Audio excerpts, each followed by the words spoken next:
Ce matin, on va parler d'un sujet qui est concomitant, qui se juxtapose avec la fête de la Pâque. C'est un sujet qui est intimement lié à la fête de la Pâque et c'est le levain. La fête des pains sans levain, mais on va examiner la fonction du levain.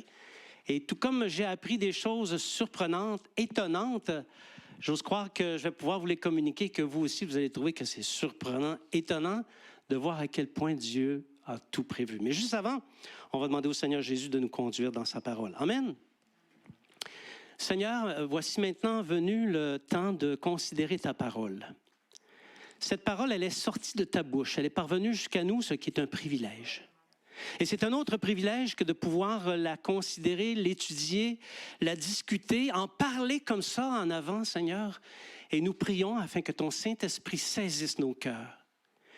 Seigneur, nous te demandons de parler à nos cœurs, que cette parole devienne vivante, non pas pour mon voisin, non pas pour la personne qui est en avant ou pour l'auditeur qui est à distance ou en différé, mais que cette parole soit vivante pour chacun de nous personnellement. Car Seigneur, nous t'appartenons, nous sommes le troupeau de ton pâturage et nous voulons être conformes, nous voulons devenir comme tu es à l'image de Christ. Alors saisis nos cœurs, nos pensées, nous le demandons au nom de Jésus. Amen. La fête de la Pâque, c'est une célébration importante dans le calendrier chrétien. Mais c'est une fête importante aussi dans le calendrier juif. Sauf que les chrétiens, les juifs vont le célébrer plus, le premier jour, le 14e jour du premier mois, alors que les chrétiens le célèbrent 2 jours plus tard, hein, le jour du Seigneur suivant, le dimanche suivant, si on veut. Mais là, on ne va pas entrer dans toutes les complexités du calendrier du calendrier festal chrétien.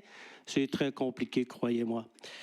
Mais tout ça pour dire que ce n'est pas tout à fait la même fête, la Pâque juive et la Pâque chrétienne. Mais les deux sont dans le calendrier, se produisent à peu près dans le même temps, à plus ou moins une trentaine de jours.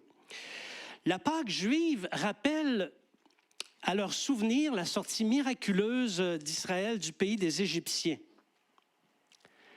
Alors que la Pâque chrétienne rappelle l'accomplissement prophétique de la Pâque juive par Christ, parce que Christ est venu accomplir la Pâque juive.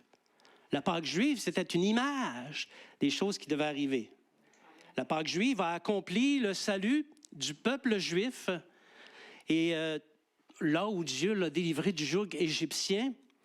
Et la Pâque chrétienne a accompli le salut de tous les hommes qui croient en les délivrant de la mort et du péché et par le fait même leur accorder la vie éternelle.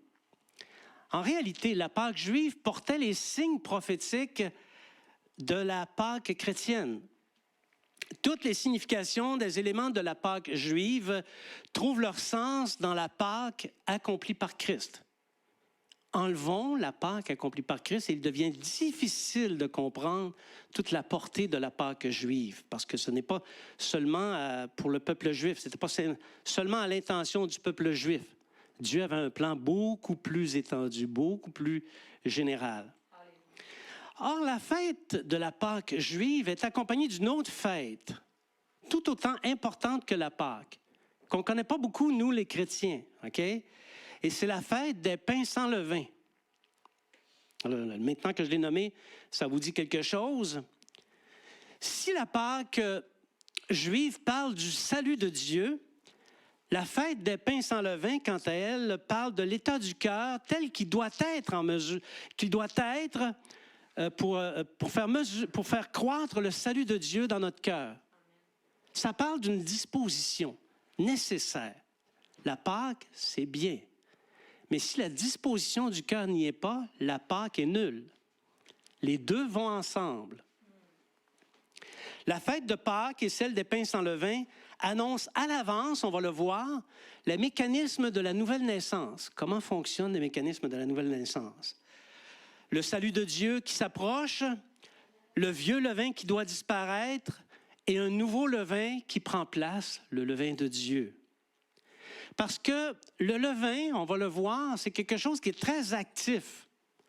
Autant le bon que le mauvais est très actif dans le royaume de Dieu. Parce que chacun, pour sa part, fait lever la pâte. Le vieux levain fait lever la pâte. Le nouveau levain aussi. Et la Pâque crie haut et fort de se débarrasser du vieux levain afin d'accueillir le nouveau levain du royaume des cieux. Et c'est ce levain-là qui nous intéresse. Et cette vérité qu'on examine ce matin est une chose cachée depuis la création du monde. Notre texte de départ, ce n'est pas notre texte de fond, mais c'est un texte de départ, il faut décoller à quelque part, se situe dans Matthieu, chapitre 13, versets 33 à 35. Donc, Matthieu, le chapitre 13, versets 33 à 35. Il leur dit, cette autre parabole, le royaume des cieux est semblable à du levain qu'une femme a pris et mis dans 3 mesures de farine, jusqu'à ce que la pâte soit toute levée. Jésus dit à la foule toutes ces choses en parabole, et il ne lui parlait point sans parabole, afin que s'accomplît ce qui avait été annoncé par le prophète. J'ouvrirai ma bouche en parabole, je publierai des choses cachées depuis la création du monde. Amen. Si on connaît bien la signification de la fête de Pâques parce qu'on l'a prêché abondamment, quel est le vrai sens de la fête des pains sans levain qui lui est intimement liée? Comment agit le levain dans le royaume des cieux? Et quelle est la leçon pour les disciples de Jésus-Christ? C'est ce dont nous nous entretenons ce matin. La fête des pains sans levain. Vous êtes avec moi? Ça vous intéresse? Oui? OK. Donc, comme je le disais, la fête de Pâques et la fête des pains sans levain sont intimement liées, tellement qu'il faut prendre garde quand on lit les Écritures parce que des fois, on peut parler de l'une comme parlant de l'autre et vice-versa. Parce que les deux arrivent, ils débutent au même moment, la même journée, le 14e jour du mois de Nisan. Pas la marque automobile, là, OK, Nisan, N-I-S-A-N. Donc, c'est le 14e jour, les deux débutent. La fête des pains sans levain débute un peu avant la fête de la Pâque, parce que la Pâque, c'est le souper, alors que la fête des pains sans levain commence depuis le matin, OK? La Pâque, quant à elle, est célébrée entre les 2 soirs avec du pain sans levain. Et ensuite, jusqu'au 21e jour, les Israélites doivent ne manger que du pain sans levain. Et on va le voir dans le passage qui s'en vient, c'est grave. Si quelqu'un consomme du pain avec du levain, c'est quelque chose de grave. Vous allez voir dans Exode, bon, ici c'est écrit Exodus, là, mais on va me pardonner, n'est-ce pas? Exode, chapitre 12, versets 18 à 20. Le 1er mois, le 14e jour du mois, au soir, vous mangerez des pains sans levain jusqu'au soir du 21e jour. Pendant 7 jours, il ne se trouvera point de levain dans vos maisons, car toute personne qui mangera du pain levé sera retranchée de l'Assemblée d'Israël, que ce soit un étranger ou un indigène. Vous ne mangerez point de pain levé dans toutes vos demeures. Vous mangerez des pains sans levain. On passe vite ici dans la lecture, puis on peut échapper la gravité de la faute pour qui va consommer du pain avec du levain. C'est quelque chose de grave parce qu'enfreindre cette règle-là, c'est courir après la perte du droit de cité. Parce qu'être retranché du peuple, c'est ça que ça veut dire. Tu ne fais plus partie de la communauté d'Israël. Tu es retranché du peuple. Voyez-moi, on a passé vite, mais on n'a pas tout à fait saisi la gravité qui est rattachée à l'infraction ou la transgression de cette ordonnance de la part du Seigneur. Célébrer le salut en premier. Donc, on se souvient, la fête de la Pâque, c'était l'ange de la mort qui devait faire mourir tous les premiers-nés d'Égypte. Et on peut même penser que les Israélites, n'eût été d'une intervention de Dieu, auraient vu périr aussi leurs premiers-nés. Mais Dieu leur a donné un moyen d'être sauvés de l'ange de la mort, OK? Par le moyen d'un agneau. Par le moyen du sang d'un agneau acheté 4 jours auparavant. Et pour lequel on devait apposer du sang sur les poteaux et sur le linteau. OK? Et on se souvient qu'au plan de la symbolique chrétienne, le linteau aspergé, les linteaux aspergés, le poteau aspergé, ça donne une espèce de signe de la croix. OK? Par ce signe, aucun des premiers-nés d'Israël ne serait mis à mort.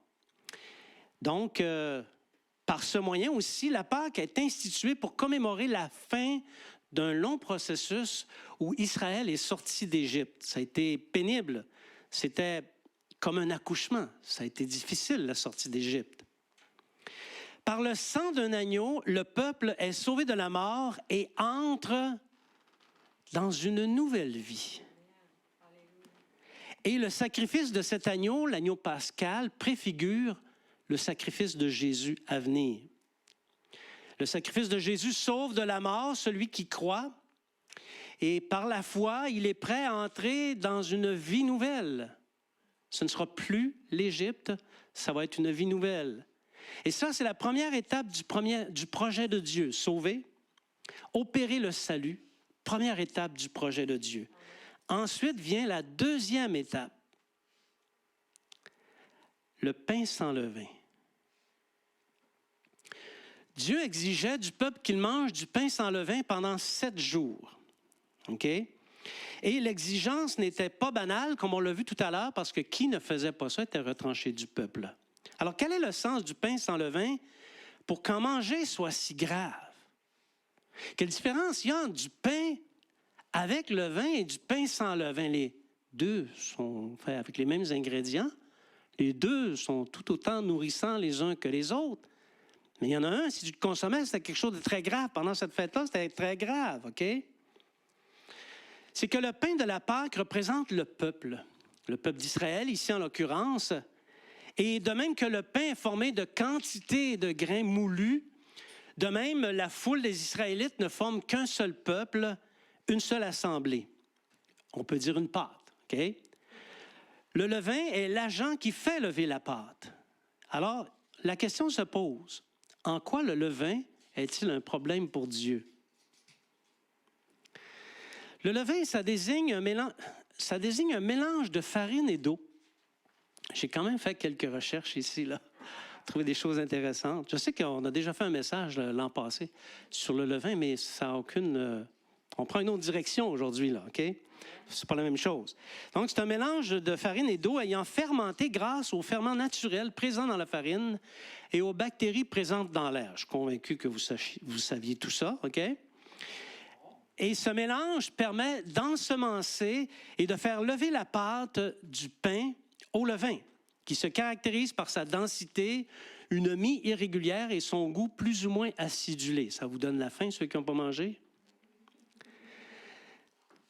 Le levain est une matière vivante, plus vivante qu'on ne le pense.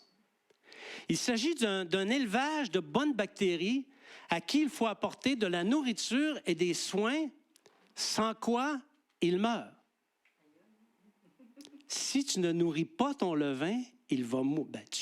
Si on ne nourrit pas son levain, il va mourir. Nous, les Occidentaux, on va à l'épicerie, on achète du pain, c'est toutes des notions qui nous échappent, mais il fut une époque où c'était que ça, la manière de faire du pain, OK? C'est tellement proche de l'être vivant que beaucoup de gens donnent un nom à leur levain. Certains l'ont appelé Michel Levain, par exemple. Je vais vous laisser le temps de la digérer, celle-là. Tout comme les êtres... C'est pas tout le monde qui connaît Michel Louvain, OK? C'est un chanteur de chambre plutôt ordinaire, là. OK, bon, OK.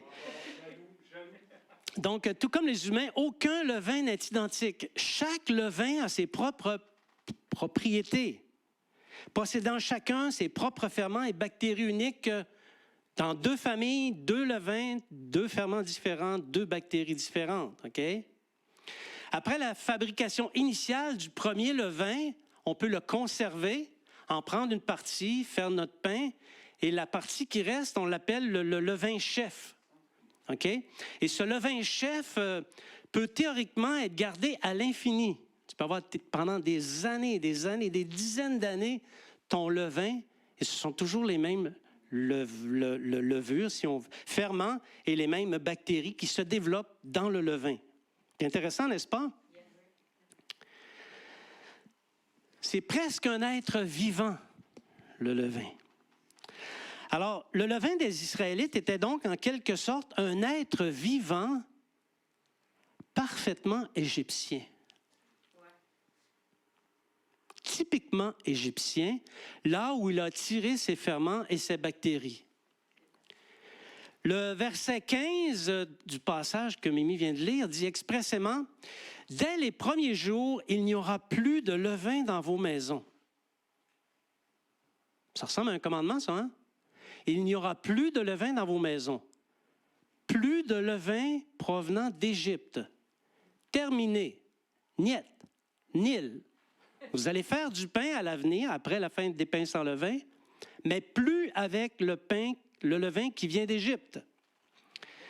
Cette exigence indique bien que tout le vieux levain était né en Égypte et devait disparaître, parce que Dieu a roulé le joug de l'Égypte sur le peuple juif. Alors, si Israël est le peuple racheté par Dieu, la pâte du pain, à quoi correspond le vieux levain? Rien d'autre que les dispositions du cœur, bien vivantes et empruntées à l'Égypte. La pâte répond au levain. Donc, le cœur du peuple le cœur du peuple des Israélites était rempli d'Égypte. Mais pour servir Dieu, cette Égypte devait disparaître. Elle doit disparaître. Et Dieu indiquait au peuple par ce signe qu'il devait se débarrasser des pratiques de l'Égypte, parce que les pratiques de l'Égypte, qui étaient parfaitement idolâtres, mondaines et complètement imbibées des choses du monde, étaient ennemies de Dieu. Et ça devait faire place à de nouvelles dispositions façonnées par une nouvelle alliance, la Sainte Alliance qui a été promulguée par Moïse dans le Sinaï. Naturellement, après la fête de Pâques et la fête des pains sans levain, Israël pouvait recommencer à faire du pain, mais pas avec le pain venu d'Égypte, pas avec le levain venu d'Égypte, avec un nouveau levain, un nouvel être vivant né dans le désert. Spirituellement, l'Égypte est assimilable aux mauvaises pratiques du monde. Nous avons tous notre Égypte. On est tous sortis d'Égypte. Quand Jésus s'est présenté à nous, nous étions en Égypte. L'Esprit de Dieu nous a fait comprendre le plan et on est sortis d'Égypte par le biais du sacrifice de Jésus. Alors, tout le signe des pains sans levain parle de la nécessité pour quiconque s'approche de Dieu de faire disparaître le vieux levain qui correspond aux anciennes manières de faire du monde qui étaient en nous et qui peuvent encore, parfois, on va le voir, être en nous. Donc, le vieux levain est assimilable au vieil homme. Tout comme Israël ne pouvait servir Dieu à la manière des Égyptiens, de même, nous ne pouvons venir à Christ et demeurer tels que nous étions autrefois, avec des cœurs remplis de levain qui a pris naissance dans le monde.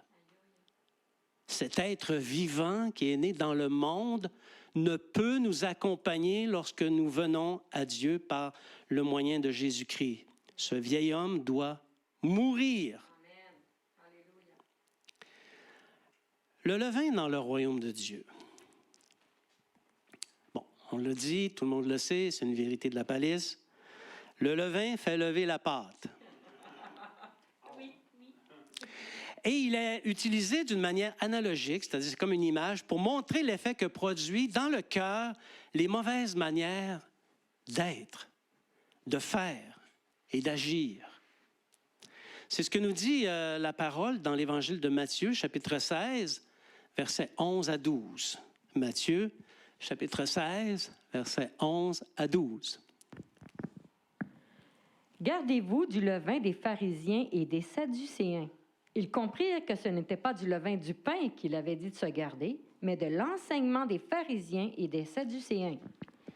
Voilà donc que cette explication pour laquelle on vient de donner quelques mots est dans la bouche du Maître, dans la bouche de Jésus. Et il va l'utiliser souvent, cette image. Et ce n'est pas que le Seigneur qui va utiliser cette image, les apôtres l'utilisent également très souvent. C'est une image très forte et lorsqu'on la comprend comme nous devons la comprendre, elle porte elle porte son fruit, elle porte action dans nos cœurs. Donc ici, on pourrait parler du vieux levain comme étant en fait, le levain, c'est des attitudes. Ce sont des attitudes. Et dans le passage que Mimi vient de lire, c'est la mauvaise attitude de l'hypocrisie. Les mauvaises manières de faire de l'Égypte ou encore les mauvaises manières de faire du monde sont comparables à des mauvaises attitudes qui agissent dans la pâte. Okay? Des attitudes qui déplaisent à Dieu parce qu'elles sont façonnées sur le monde, qui se posent en permanence en ennemi de Dieu. Donc, si tu agis comme le monde, tu te poses en ennemi de Dieu. Et c'est un levain qui peut faire lever ta pâte. À l'inverse, les bonnes manières de faire, les bonnes manières d'agir selon les voies qui sont enseignées par le Seigneur Jésus, sont comparables de bonnes attitudes. Elles nous conduisent à adopter de bonnes attitudes. Des attitudes calquées sur les enseignements des évangiles. Le nouveau levain, c'est le nouvel homme. C'est l'homme nouveau qui se renouvelle, cet être vivant qui se renouvelle chaque jour, tout comme le levain a besoin d'être nourri à tout le moins 2 fois par semaine, que j'ai lu. L'homme nouveau, lui aussi, a besoin d'être nourri. L'action du levain. Galates 5.9 le dit, il n'y a pas que Galates 5.9 qui le dit, on ne l'a pas au tableau. Un peu de levain fait lever toute la pâte. Il semblerait que ça n'en prend pas beaucoup pour faire lever la pâte. Alors, si le cœur est comme une pâte de pain, le vieux levain comme le nouveau peuvent la faire lever. T'es chrétien? T'as accepté le Seigneur Jésus? J'ai une nouvelle pour toi.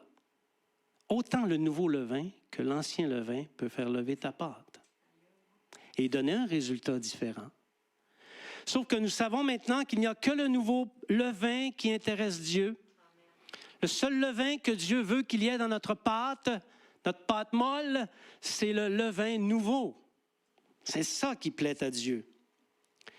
Tous les chrétiens, lorsqu'ils sont parvenus à la foi, c'est comme un mécanisme miraculeux, ont instantanément fait disparaître le vieux levain. Et ça ne vient pas de nous, ça vient de Dieu, parce que c'est une condition inhérente à la conversion. Et ça vient du Saint-Esprit. Okay? Si le Saint-Esprit n'était pas dans l'équation, le vieux levain ça demeurait toujours actif. Okay? Alors, pour que le sang de l'agneau pascal ou l'agneau de Christ puisse sauver, il ne peut y avoir présence de vieux levain.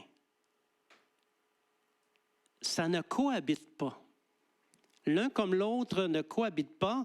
S'il y a du vieux levain, la personne sera retranchée du peuple. Alors le croyant est donc mis en contact avec le salut de Dieu par Jésus-Christ et sous l'action du Saint-Esprit, le vieux levain disparaît. C'est une prouesse miraculeuse. Le disciple progresse par la suite dans la foi, dans l'esprit, en faisant entrer dans la pâte de son cœur le nouveau levain qui est un être vivant, créé selon Dieu, l'homme nouveau, qui lui va faire lever la pâte. La progression dans la sainteté, c'est quelque chose qu'on parle beaucoup et on n'a pas fini d'en parler. Parce que c'est ainsi qu'on peut lutter, que le vieux levain peut être mis à mort. Amen. Ce que je viens de dire, c'est un petit peu dans un monde idéal. Tu sais, dans un monde idéal, on accepte le Seigneur Jésus, on se convertit, le vieux levain disparaît, le Saint-Esprit vient en nous, on est de nouveau, alléluia, gloire à Dieu, puis on mène une vie sainte, pure et irrépréhensible jusqu'à la fin de nos jours. Amen. Vous riez, vous n'avez pas l'air à y croire, celle-là. Non, vous savez, nombreux sont les chrétiens qui, après être entrés dans la nouvelle alliance avec Dieu, par le biais du Seigneur Jésus, ont senti un vide pour quelque raison que ce soit et ont laissé le vieux levain les rattraper. Leur foi ne s'est pas pleinement appuyée sur le Seigneur et ils ont cessé de progresser dans la sainteté parce que la progression dans la sainteté, c'est le mécanisme par lequel on enlève les levures qui viennent de l'Égypte, et les bactéries qui viennent de l'Égypte et qui veulent reprendre vie dans notre pâte nouvelle. Leur intérieur s'est à nouveau senti attiré par le vieux levain. C'est un phénomène courant, un phénomène répandu. D'ailleurs, il convient de dire, et ce n'est pas moi qui l'invente, c'est écrit dans la parole, que ceux qui ne progressent pas dans la sainteté sont retournés au vieux levain. Or, qui est au vieux levain est retranché de l'Assemblée de Dieu. Ça a été écrit il y a plusieurs millénaires, ces vérités-là. C'était des vérités qui étaient cachées, mais qui nous sont accessibles à nous aujourd'hui, qui appartenons au Seigneur Jésus.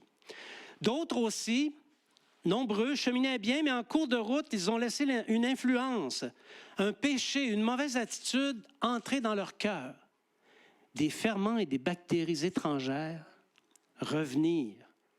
Ce levain étranger aux choses de Dieu a fait lever leurs pattes et ils se sont rendus odieux devant le Seigneur qui ne peut tolérer le levain de l'injustice. Une personne peut être recontaminée par du vieux levain. Le mauvais levain peut aussi contaminer une assemblée. Quand des péchés condamnés par les évangiles entrent dans une congrégation, dans une assemblée, ce levain, qui n'est pas de Dieu, peut faire lever la pâte. La pâte étant l'assemblée ou la congrégation. Comme une infection, toute l'assemblée lève d'une mauvaise pâte qui peut devenir un pain impropre à la consommation du palais de Dieu. Oui, et ça existe. Je n'invente rien, vous savez. Vous avez des exemples dans votre tête, je suis convaincu. Le levain de la sainte parole de Dieu. La parole de Dieu, qu'elle soit lue, qu'elle soit enseignée, qu'elle soit partagée dans des groupes fraternels, qu'elle soit transmise de façon orale ou autre, est le vrai levain de Dieu.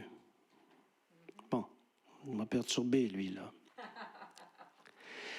Et le vrai levain de Dieu dans le cœur des disciples, dans une assemblée, OK? C'est comme 3 mesures, c'est comme du levain dans 3 mesures de farine. Les 3 mesures de farine étant toute la congrégation ou l'assemblée. Un peu de levain va faire lever toute l'assemblée. Un peu de levain va faire lever le royaume de Dieu, le royaume des cieux. Les paraboles du Seigneur, un petit peu comme on l'a lu tout à l'heure, dévoilent le royaume des cieux et font croître les disciples. On a un message bientôt qui s'en vient là-dessus, sur les paraboles. On a beaucoup de choses à dire là-dessus.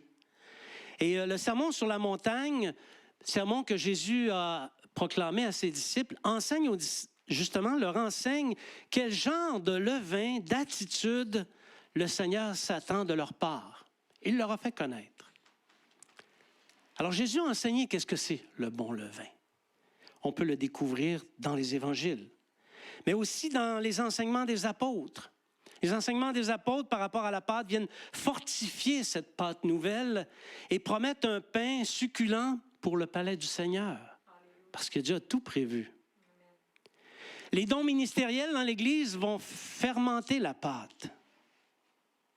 Ils la pétrissent, ils la tournent, ils la roulent, ils la découpent pour donner une belle forme, une belle teneur pour le Seigneur Jésus. Parce que vous savez, le pain, c'est bon au goût, mais il faut que ça soit beau à l'œil aussi, hein?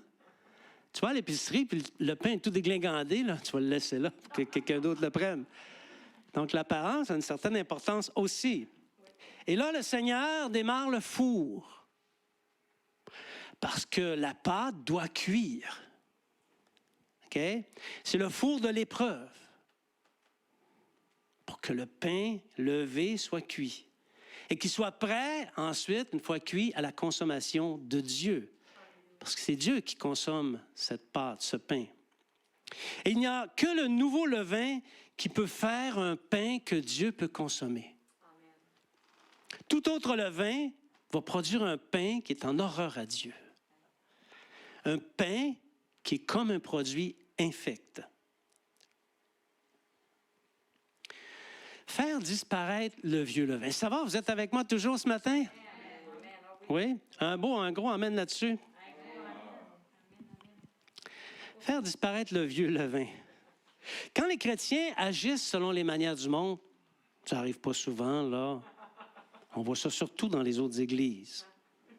Ici, ça va bien de ce côté-là, OK?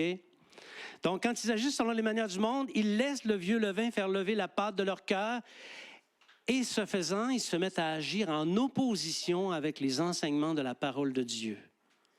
Et quand une église agit comme ça, elle laisse la place au malin. Et le malin, lui, ne fera pas de quartier. 1 Corinthiens, chapitre 5, versets 6 à 8. 1 Corinthiens, chapitre 5, versets 6 à 8. C'est bien à tort que vous vous glorifiez. Ne savez-vous pas qu'un peu de levain fait lever toute la pâte? Faites disparaître le vieux levain afin que vous soyez une pâte nouvelle, puisque vous êtes sans levain, car Christ, notre Pâque, a été immolé. Célébrons donc la fête, non avec du vieux levain, non avec du levain de malice et de méchanceté, mais avec les pains sans levain, de la pureté et de la vérité. Amen. On aurait pu résumer ce que je viens de dire seulement avec ce passage-là. Vous savez, nous communions à la table du Seigneur à tous les dimanches. Et le dernier repas du Seigneur qu'il a eu avec ses disciples devrait nous rappeler non seulement sa mort et ses souffrances, mais plus encore que grâce à lui, l'ange de la mort a passé au-dessus de nous afin qu'on puisse avoir la vie sauve. Et nous rappeler qu'en ces circonstances, il ne doit y avoir aucun levain d'Égypte dans notre cœur. Lorsque nous communions à la table du Seigneur, on devrait prendre conscience de ne pas avoir de levain d'Égypte dans notre cœur, afin de ne pas être retranchés du peuple et privés du droit de citer. Voyez-vous, on pose des gestes très sacrés parfois, dont on ne mesure pas toute l'étendue, toute la profondeur spirituelle. Mais avec Dieu, tout est profond, tout est pensé, tout est songé. Faire mourir le vieil homme. Alors, on l'a dit, je pense que vous l'avez compris, faire mourir l'ancienne nature, ça équivaut à faire disparaître le vieil homme ou à faire disparaître le vieux levain. Excusez-moi, il est fatigué un petit peu ce matin, là. Ne pas réaliser l'action mauvaise de l'ancienne nature, ne pas tenir compte du fait que ce danger-là nous guette, le danger du vieux levain, bien, c'est laisser lever la pâte avec le vieux levain. Si on ne prend pas garde, ça équivaut à laisser lever notre pâte avec du vieux levain. Colossiens, chapitre 3, versets 9 à 10. Colossiens, chapitre 3, versets 9 à 10. Ne mentez pas les uns aux autres, vous étant dépouillés du vieil homme et de ses œuvres et ayant revêtu l'homme nouveau qui se renouvelle dans la connaissance selon l'image de celui qui l'a créé. Alors, ce nouvel homme, on pourrait l'appeler le nouveau levain-chef, parce qu'on se souvient que le nouveau levain devient à un moment donné un chef qui se perpétue, qui se développe pour les prochaines fournées de pain. Alors, le nouveau levain-chef, l'homme nouveau qui habite en nous indéfiniment par le fait des agents spirituels bien vivants qui font lever notre pâte. Quelle belle analogie, n'est-ce pas? Christ est notre Pâque. Et il a amorcé la première phase de la rédemption. Dès son entrée dans nos cœurs, la pâte fut préparée par lui pour recevoir le nouveau levain. Il fallait qu'il en soit ainsi. Et il faut être conscient de ce processus-là et le laisser agir en nous. Le nouveau levain se manifeste par le fruit de l'esprit et des bonnes attitudes. Quand je vois en toi le fruit de l'esprit, je vois le nouveau levain de Dieu. Je vois l'action du Saint-Esprit dans ta vie. Mais quand je vois les mauvaises attitudes qui sont dénoncées dans la parole de Dieu, tu me laisses voir le vieux levain qui n'est pas le produit du Saint-Esprit, qui est le produit de ta nature propre. C'est toi qui veux prendre le dessus sur l'être nouveau que Dieu a mis dans ton cœur. Et si tu ne fais pas attention, il pourrait fort bien que cet ancien levain fasse mourir le nouveau levain. Alors, le vieil homme ne peut échapper à la tyrannie du nouveau levain, de la pureté et de la vérité. Parmi les attitudes liées à la malice et à la méchanceté qui disparaissent en premier, quand on vient à Christ, quand le vieux levain disparaît, voici les choses qui disparaissent en premier de l'ancien levain, du vieux levain. L'immoralité sexuelle. Le disciple cesse les rapports sexuels illicites sous toutes ses formes. Il ne joue pas avec les mots. Il n'est pas complaisant, OK? Et ça se produit sans délai. Il accepte tout de suite ce nouveau levain et se met à marcher maintenant dans la pureté. Justement, le deuxième, l'impureté. Ici, ce n'est pas nécessairement sur la base de la sexualité. L'impureté, c'est les abus de langage, les blasphèmes, les haines et autres choses comme ça qui ne sont pas saines. Ça disparaît aussi assez rapidement, quelques jours, quelques semaines. Ce vieux levain-là disparaît. Et c'est que par l'action du Saint-Esprit que ça se produit. La dissolution disparaît également.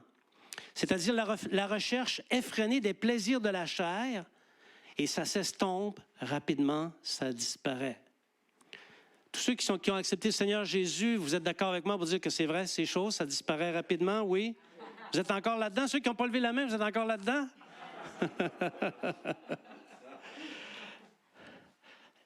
La magie, ça disparaît aussi. Les tractations avec les mauvais esprits pour produire des prestiges, pour impressionner les gens, OK? Ça disparaît, ça. Ça disparaît rapidement. Moi, ça fait bien longtemps que je n'ai pas fait de magie, OK? Et les prochains variants du mauvais levain peuvent, en certaines circonstances, exposer la pâte, OK? Ou encore, ça peut prendre un certain temps avant que ça disparaisse. Notamment quand il y a des combats contre la vieille Égypte, OK? Ou quand on cesse de combattre l'Égypte. Ça peut montrer que c'est encore en vie, que ça crie encore, ce vieux levain, OK? L'idolâtrie. Et toi, je t'en ai parlé la semaine passée, à combattre. Parce que vous savez, l'idolâtrie du passé, là, où on offrait des sacrifices à des êtres vivants à 6 bras, je ne sais plus combien de patentes. Tu sais, ça, c'était l'idolâtrie du passé, là.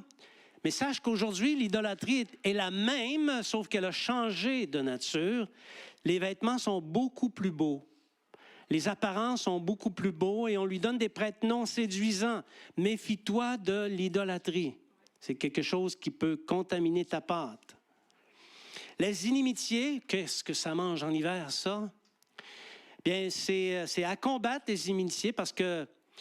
et c'est à combattre sans retenue, parce que c'est le fait d'être dans des différends, d'être dans des combats les uns les autres, d'être dans le déplaisir les uns envers les autres, des inimitiés. Okay? Ça peut être le contraire de l'amitié, si on veut. Alors, et ça, c'est un levain qui est toujours prêt à être jeté dans la pâte par le malin. C'est une de ses techniques. Il va garrocher le ferment et la bactérie pour que ça prenne dans la pâte. Okay? Les querelles, qui est un pur produit du vieil homme, à ne jamais autoriser ce levain à se mêler à notre pâte. Les jalousies. Le gars ou la fille, elle a des patentes. Toi, tu les as pas. Ça fait pas, là. Alors, tu vas poser des gestes de nature à nuire.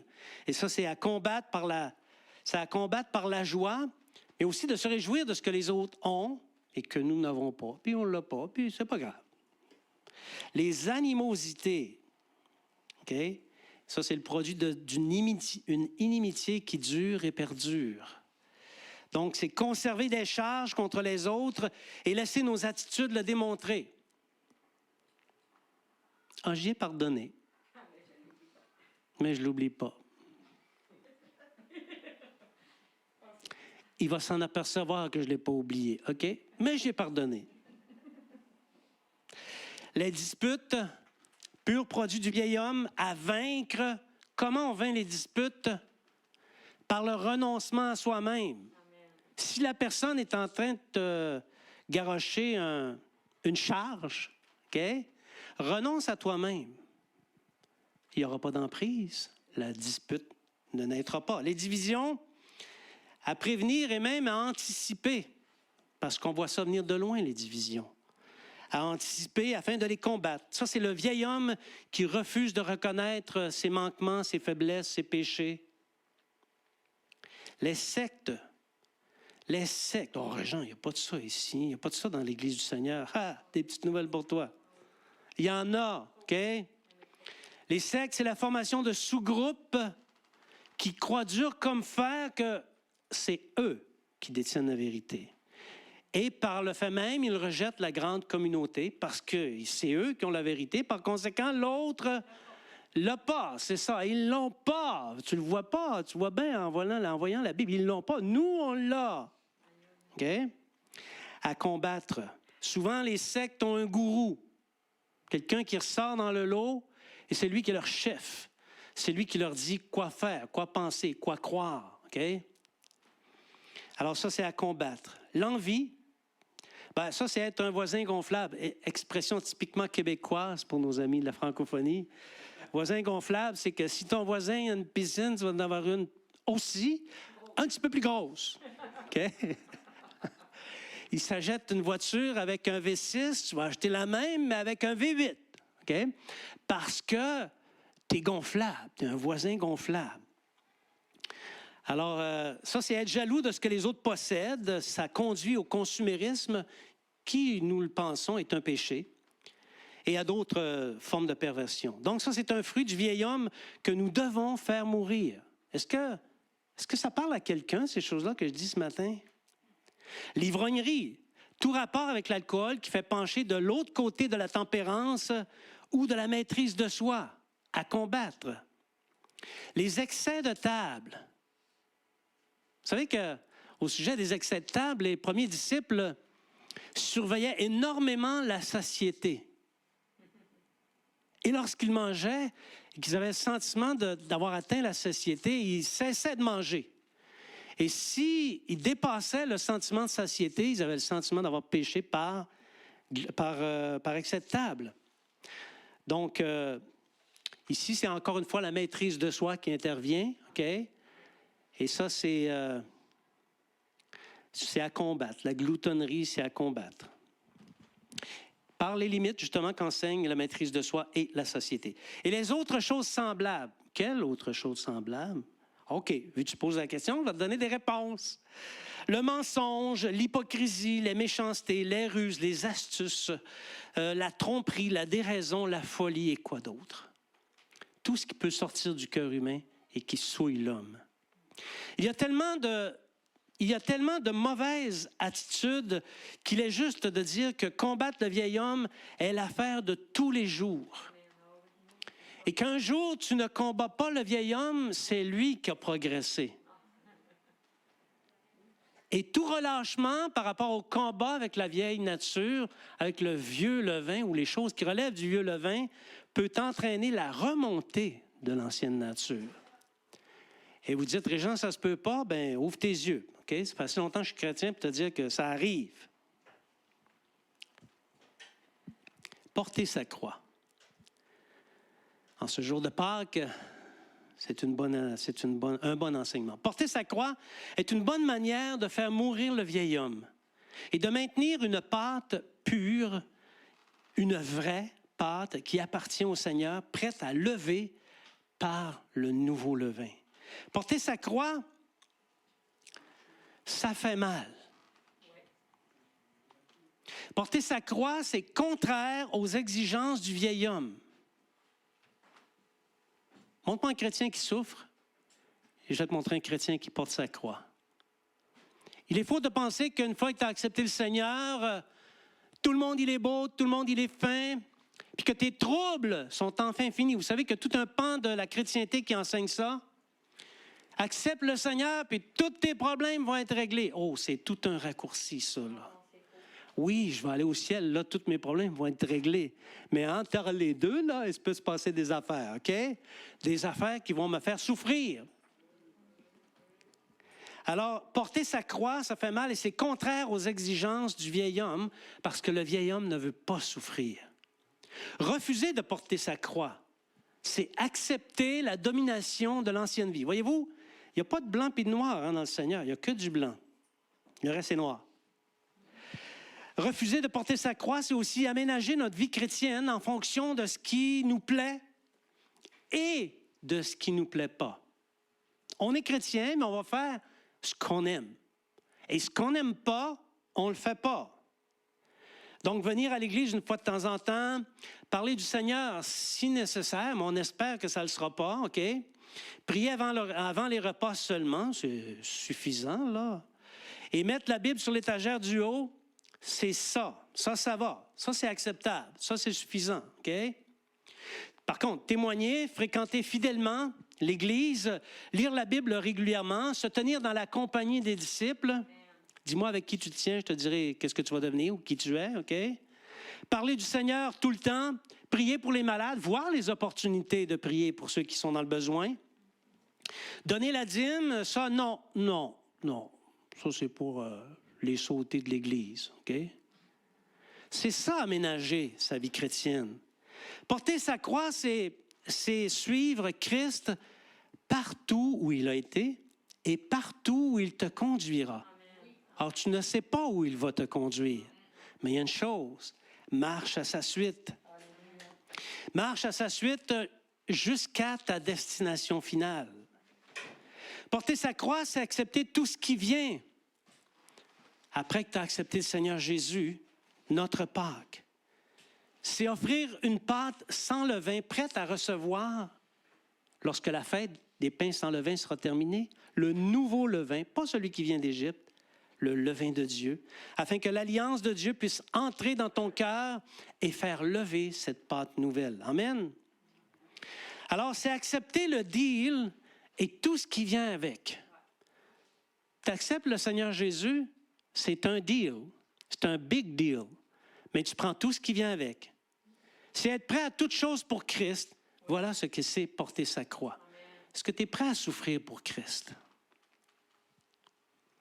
Est-ce que tu es prêt ou prête à recevoir des coups, des injures, du mépris pour le Seigneur Jésus? Est-ce que tu es prête à mourir pour le Seigneur Jésus? Peut-être qu'ici, il y a des gens qui vont mourir pour la cause de l'Évangile. On ne connaît pas jusqu'où mène suivre Christ. Mais on doit être prêt pour aller jusque-là, car c'est ça, porter la croix. Et c'est ce qu'ont fait tous ceux qui ont porté leur croix dans toutes les générations qui nous ont précédés. Ceux qui portent leur croix dans les églises, souvent, ou même ailleurs, on leur fait la mauvaise réputation, on les conteste, on leur dit qu'ils capotent. Ils capotent avec ça, c'est encore une fois très québécois, capoter, ça veut dire exagérer, trop exagéré si on veut, là. Alors, on les accuse injustement, on tente de les prendre au piège dans leur conduite ou dans leur discours. Regarde, t'as dit blanc puis t'as fait gris ici. T'es pas cohérent, donc ce que tu dis, c'est pas bon. Le blanc puis le gris s'en va où ce qu'on veut pas, OK? Alors, on va leur envoyer des gens pour les piéger, on va chercher à leur nuire, et on dit qu'ils font des choses par le diable. J'entends ça souvent. De la part de chrétiens, dire d'autres chrétiens, c'est le diable. Wow! Réfléchis un peu avant de parler, là. OK? Souvent, ceux qui portent leur croix, on va les mépriser, on va les traiter de légalistes. Et pourtant, c'est eux qui marquent le monde. C'est eux qui transforment le corps de Christ. Parce qu'ils sont à la suite de Christ et ils portent leur croix.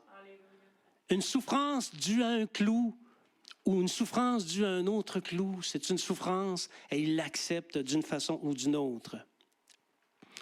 Alors, c'est ça qu'on a fait à Jésus. On a détesté Jésus. Il est normal que ceux qui portent leur croix soient détestés. Et voici ce qu'on fait à ceux qui refusent de porter leur croix.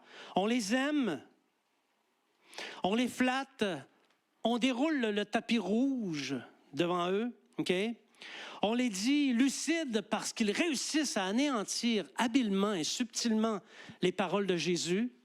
On les appelle sages quand ils relativisent les paroles de Jésus. Ah, toi, tu as compris ce que ça voulait dire. On excuse leur mauvais penchant, on oublie leurs fautes, on appelle juste leur mauvaise conduite. Et quand ils arrivent en collision avec quelqu'un qui porte sa croix, ce qui arrive, OK, on fait droit à ces gens-là. On ne fera pas droit à celui qui porte sa croix. Et c'est la raison pour laquelle sont de plus en plus rares ceux qui acceptent de mourir à eux-mêmes et qui veulent porter leur croix. C'est douloureux du matin jusqu'au soir. Une pâte nouvelle. Christ a accompli le salut de Dieu tout en disposant ton cœur à recevoir le nouveau levain. C'est un geste radical de sa part. Il a pris le vieux levain, il l'a fait disparaître. Et la nouvelle loi qui entre dans ton cœur est aussi une loi radicale. On ne peut se déclarer chrétien et aimer notre ancienne Égypte. On ne peut se dire chrétien et se plaire encore dans nos anciennes habitudes de vie, celles qu'on avait avant que nous rencontrions le Seigneur Jésus.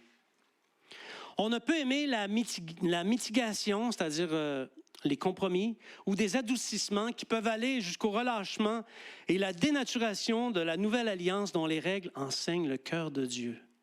Il n'y a pas d'entre-deux. Toute présence du vieux levain dans notre cœur provoque une action, un gonflement de la pâte.